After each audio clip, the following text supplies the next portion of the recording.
Já se perguntou por que o Titanic não reduziu a velocidade? E se eu te contar que o Capitão Smith pode ter escondido um segredo? Curioso?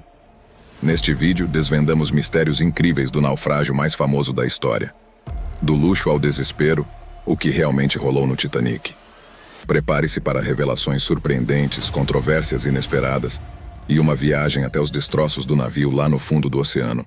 Em 10 de abril de 1912, a bordo do RMS Titanic, o maior e mais luxuoso navio do mundo em sua época, que partiu em sua primeira viagem de Southampton, Inglaterra, com destino a Nova York. A bordo estavam diversos tipos de pessoas, desde industriais renomados e atores até imigrantes em busca de uma vida melhor na América. O capitão Edward John Smith, com 62 anos, comandava o navio. A expectativa em torno do Titanic era enorme, tanto entre os passageiros, o público e a mídia. O navio não era apenas o maior do mundo, com cerca de 269 metros de comprimento e mais de 53 metros de altura, mas também impressionava com seu luxo. Custou 7,5 milhões de dólares na época para construí-lo, ajustando para a inflação, equivale a 400 milhões de dólares hoje em dia. As instalações e decorações a bordo eram comparáveis às de hotéis 5 estrelas, com espelhos de vidro colorido, painéis de madeira ornamentados, 2 grandiosas escadas, piscina aquecida, banho turco, banho elétrico, academia, quadra de squash, 4 restaurantes, 2 barbearias e uma biblioteca. Além disso, devido às inovações em segurança, o Titanic era considerado inafundável. A White Star Line era a empresa responsável pela construção do navio e seu vice-presidente era tão confiante que chegou a afirmar publicamente que o Titanic era inafundável. 2 noites depois, em 12 de abril de 1912, o Titanic começou a receber avisos de gelo no caminho através do Oceano Atlântico. Havia muitos icebergs na rota, o que é comum para os navios oceânicos.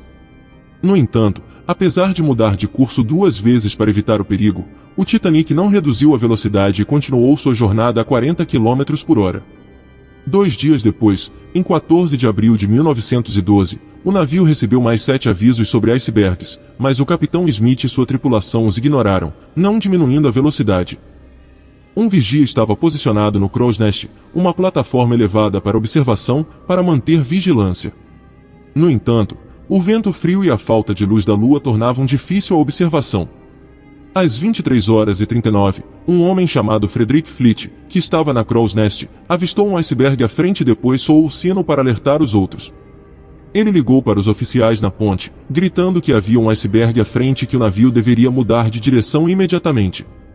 O primeiro oficial, William, ordenou à sala de máquinas que o navio mudasse de direção para a esquerda, mas infelizmente era tarde demais. 1 minuto depois, às 23h40, o Titanic colidiu com o iceberg. O iceberg tinha aproximadamente 125 metros de comprimento, tão grande quanto um campo de futebol, e era tão alto quanto a crow's nest. Estima-se que ele pesasse cerca de 1,5 milhão de toneladas. O impacto causou um grande amassado e pequenos buracos no casco do navio, devido à massa e à velocidade do iceberg. O capitão Smith e o arquiteto Thomas Andrews chegaram ao local logo após o choque e perceberam que o navio estava condenado. Eles estavam chocados, pois acreditavam que o Titanic era inafundável devido às suas características de segurança, como o casco de fundo duplo e os compartimentos à prova d'água. No entanto, o impacto foi na lateral do navio, onde havia apenas uma camada de casco, e 6 dos 16 compartimentos à prova d'água foram inundados, ultrapassando o limite crítico de 4. O navio inafundável estava condenado a afundar. 20 minutos após a colisão, à meia-noite, o capitão Smith ordenou que sua tripulação enviasse um chamado de socorro pelo rádio na esperança de que os navios próximos pudessem detectá-lo e vir em seu socorro. O operador sênior de rádio, Jack Phillips, se tornou o herói da história ao enviar sinais de socorro repetidamente, mas não houve resposta. Ele continuou tentando, mas nenhum navio respondeu até que 20 minutos depois, às 0h20, o RMS Carpathia, um navio próximo ao Titanic, detectou o sinal. O operador do Carpathia conversou por rádio com o Titanic e dirigiu seu navio em direção ao Titanic para ajudar, mas havia uma grande distância de 107 km entre os navios. Mesmo se o Carpathia se movesse na velocidade máxima, levaria 3 a 5 horas para chegar ao Titanic. A questão era se o Titanic poderia se manter flutuando por tanto tempo. Enquanto isso, o capitão Smith ordenou a evacuação dos passageiros usando os botes salva-vidas a bordo. De acordo com o protocolo, mulheres e crianças teriam prioridade para embarcar nos botes salva-vidas.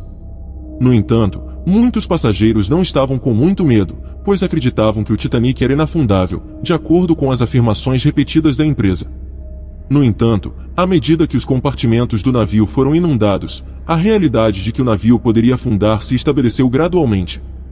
Por volta da 1 hora, muita água havia entrado nos compartimentos da frente que a proa do navio estava submersa, fazendo com que a parte traseira do Titanic ficasse visível. Quando o navio começou a se inclinar, houve pânico a bordo, com as pessoas brigando por um lugar nos botes salva-vidas. O problema era que havia uma escassez de botes salva-vidas no navio, apenas 20 no total, que poderiam acomodar aproximadamente 1.200 pessoas, enquanto havia cerca de 2.200 a bordo. Às 2h05, o último bote salva-vidas foi baixado do Titanic, deixando 1.500 pessoas a bordo. Em meio ao caos, algumas pessoas tentaram roubar lugares nos botes salva-vidas, mas outras aceitaram seu destino e permaneceram no navio. De acordo com testemunhas, o navio se partiu em duas partes por volta das 2h20, e começou a afundar rapidamente. Em menos de 3 horas, o inafundável Titanic estava no fundo do oceano. Cerca de 1.500 pessoas a bordo se afogaram ou morreram de hipotermia devido à temperatura da água de menos 2 graus Celsius. Alguns acreditam que o capitão do Titanic, Edward Smith, permaneceu no convés até o final e se afogou com o navio, e há quem acredite que ele cometeu suicídio. O navio RMS Carpathia, que partiu para salvar o Titanic, mas estava 1 hora atrasado.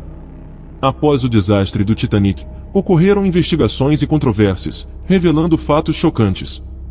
Por exemplo, o SS California estava a apenas 37 km de distância do Titanic naquela noite e poderia ter chegado a tempo para salvar os passageiros.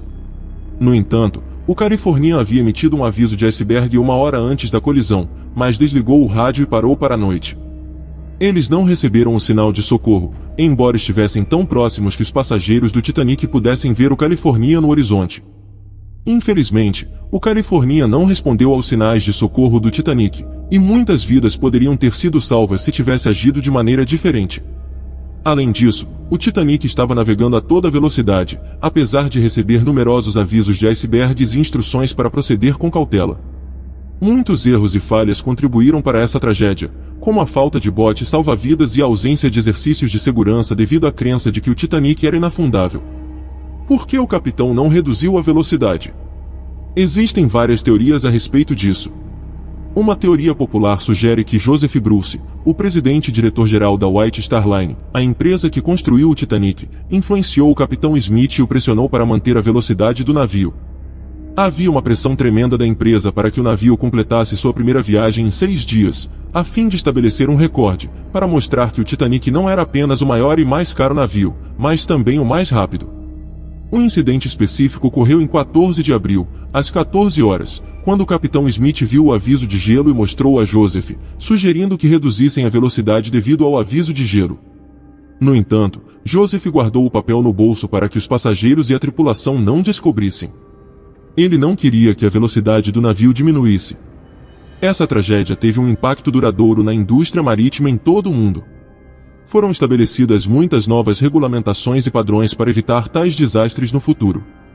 Em 1914, foi criado o International Ice Patrol, que alerta os navios que se aproximam sobre os icebergs em seu caminho. Foi assinada a Convenção Internacional para a Salvaguarda da Vida Humana no Mar, que estabeleceu novos padrões para os navios, incluindo regulamentações para o número de botes salva-vidas necessários para cada passageiro. Apesar de mais de 70 anos após o naufrágio, o Titanic só foi encontrado no fundo do mar em setembro de 1985 por Robert Ballard, um explorador oceânico americano, e um oceanógrafo francês. Seus destroços foram descobertos a 3.800 metros de profundidade, cerca de 3,8 quilômetros abaixo da superfície do mar. Duas partes separadas do navio foram encontradas a 600 metros de distância uma da outra. Atualmente, os destroços estão sofrendo erosão ambiental e é esperado que se desintegrem completamente no fundo do mar até 2030. Mesmo depois de 110 anos, o Titanic continua a fascinar as pessoas. Em 2012, o bilionário australiano Clive Palmer planejou construir o Titanic 2, uma réplica exata do Titanic original, com a intenção de seguir a mesma rota.